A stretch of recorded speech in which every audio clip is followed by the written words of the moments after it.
I'm pregnant with the world's greediest baby, and today she was craving a Lotus Biscoff cheesecake sandwich paired with melted milk chocolate and crispy bacon. And since pregnancy has me feeling like an exhausted sack of potatoes this week, the sugar rush was very much welcome. We started off with a challah bread, which we thickly cut and popped onto our honey buttered grill to toast until the colour was as gorgeously golden as my legs in 2008 when I was stupid enough to tan with baby oil instead of sunscreen. Then for our cheesecake base, we found a whipped cream cheese from M&S, which we lovingly spread on both slices. Also, to the ladies asking how I have the energy to make these sandwiches while pregnant, I'm not gonna lie, after I finish making and eating them, I sit on the sofa to recover while my husband pats me on the head and then cleans up all the mess I made. After melting our Lotus Biscoff spread, we poured it on top of the first slice of bread before topping that with our crushed Lotus Biscoff biscuits. A more demure and less greedy duo might have ended things there, but not us. And before I hear any more comments about how bad bacon is for the baby, this is actually nitrate-free bacon, making it as close to a health food as bacon can possibly get. On the other slice of bread, we went in heavy with our melted milk chocolate, giving the bacon a perfect little bed to lay its tired head on. As a side note, I told my midwife this week that I'm self-employed and will only be taking 3 weeks maternity leave, and she practically laughed me out of the room.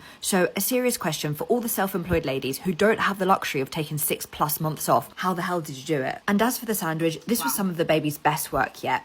So good.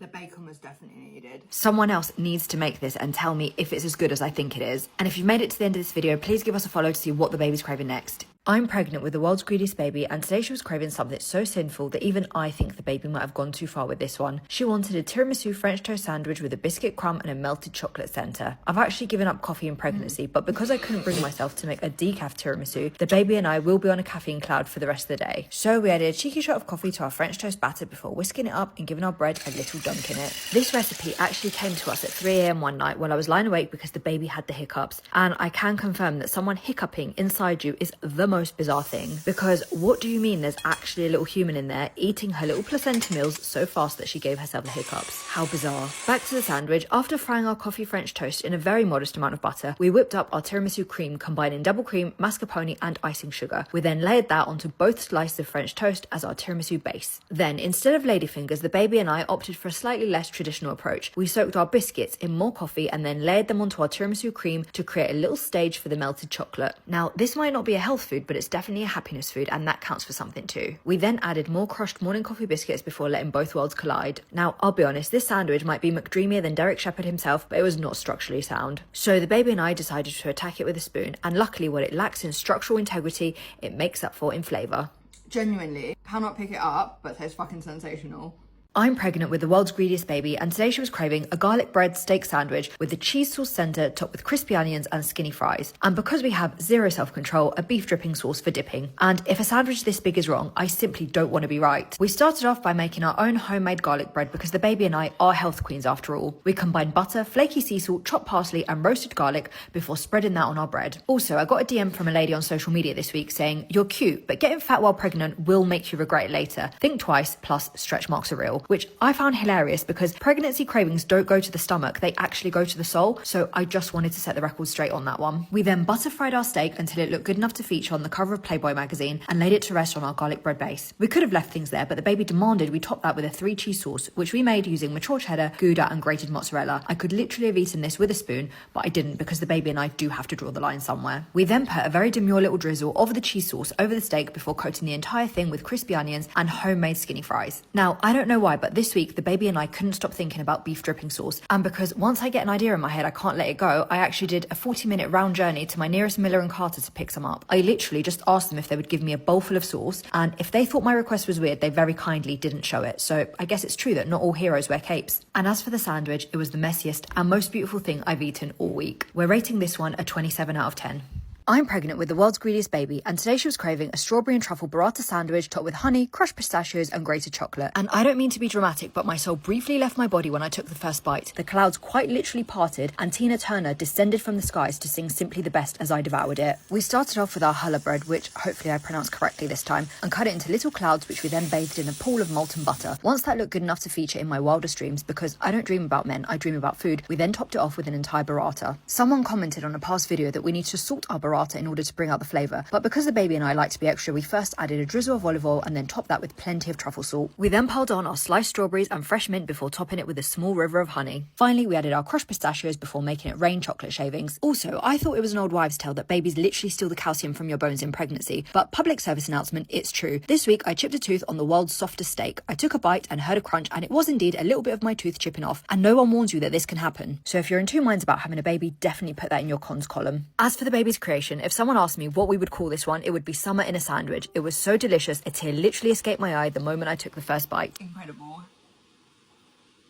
I'm pregnant with the world's greediest baby, and today she was craving something I know we're going to get judged for. She wanted a mac and cheese sandwich with streaky bacon, crispy fried chicken, and a melted mozzarella centre. And to the people in the comments asking me if I've calculated the calories in any of these sandwiches, I just want to remind you that I'm currently pregnant, so all calories are actually a write-off. Now, my ignorant self thought that to make mac and cheese, you just boil some pasta and then dump some cheese on top of it. But apparently, even the baby knew I had to make a cheese sauce for it, which, by the way, turned out surprisingly sexy considering I've never done this before. Once the mac and cheese looked good enough to motorboat, I fried up some bacon, because protein, and then I left the bacon juices on the skillet to fry our bread in later. We then buttered our sourdough, because unbuttered bread is just a sin, before layering mac and cheese on both slices. Also, in a fun new world of pregnancy symptoms, this week I experienced something called lightning crotch, which basically feels like an electric shock but down there, and apparently this is normal. Maybe they should start putting that on condom commercials. So after the trauma of that, you can understand why I absolutely needed this sandwich. On the other side, we topped our mac and cheese with grated mozzarella, chives and crispy chicken. We then popped our sandwich back on the skillet in those bacon juices until it looked good enough to feature topless on the front cover of a romance novel. I was worried that we overdid it with this one, but the baby assured me that this was the right amount of bread to filling ratio. And I knew from the very first bite that this sandwich was everything that had been missing from my life. Sensational. My baby is a genius. I'm pregnant with the world's greediest baby, and today she was craving the most outrageous thing I've ever eaten. She wanted a small sandwich with a peanut butter bacon twist. And to anyone thinking that bacon doesn't belong with marshmallow, I'm going to tell you from now that I thought the same thing, but I couldn't have been more wrong. So we honey buttered our griddle and fried off our bread and bacon until they looked sexier than Chris Hemsworth in his Thor era. And to everyone commenting that honey is toxic when you cook it, I checked with the baby and she says it's not. Then we went in with our peanut butter, dark roast crunchy of course, and slathered on an extra thick layer before adding on our crispy bacon. And if you're thinking, so far so healthy, brace yourself because things are about to take a slightly less healthy turn. On the other slice, we added butter, a thick layer of crushed digestive biscuits, and chocolate chips before topping that all off with some pink and white marshmallows. And before you judge me, I already have cankles, I haven't been able to touch my toes in around a week, and I only have 2 items of clothing that fit me. Food is literally all I have left at this point, so when the baby suggests something, I'm just not in a position to say no to her. After grilling the marshmallows to caramelize perfection, it was time for peanut butter bacon to meet and marry s'mores. And the second I saw them together, I knew it was meant to be. I don't know how to say this without sounding dramatic, but this might be the best thing I've ever tasted. The clouds literally parted the second I took a bite. The sun came out, and I live in London, so that's no small feat. Birds broke out into song and the world was right again, all because this sandwich exists. And if you made it to the end of this video, please give us a follow to see what the baby's craving next. I'm pregnant with the world's greediest baby, and today she was craving the best thing I've ever eaten. She wanted a chocolate and peanut butter cheesecake sandwich with fresh strawberries and a salted cracker centre. I don't know what other people think about at 3 a.m. when they can't sleep at night, but all me and the baby could think about this week was this sandwich. So after honey buttering the griddle, we popped on the brioche until it looked sexier than Pamela Anderson in Baywatch, and then we went on with our toppings. On the first slice, we opted for peanut butter, dark roast crunchy of course, before topping with fresh strawberries and a drizzle of honey. So far, practically a health food. Also, I had a lot of comments this week saying that these videos are AI and I'm not real, which I find hilarious because if I was going to create a fake version of myself, I'd probably choose to look a lot more like Megan Fox, but before her Machine Gun Kelly era. Now that's been settled, on the other slice of brioche, we opted for ricotta, topped with a chocolate hazelnut spread and crushed Ritz crackers for a salty crunch. I haven't actually had a Ritz cracker in about 10 years and forgot how insanely good they are. I literally inhaled the rest of the box while editing this video. As for the wild world of pregnancy symptoms, water now tastes gone off and my feet are so swollen that they look like they could belong on my 600-pound life. As for this sandwich, it was genuinely the baby's best invention to date. I couldn't even begin to rate it out of 10 because it transcended our normal rating system. You really can't put a number on perfection. I could have eaten 4 of them. Hands down, the best one I've made so far. Incredible.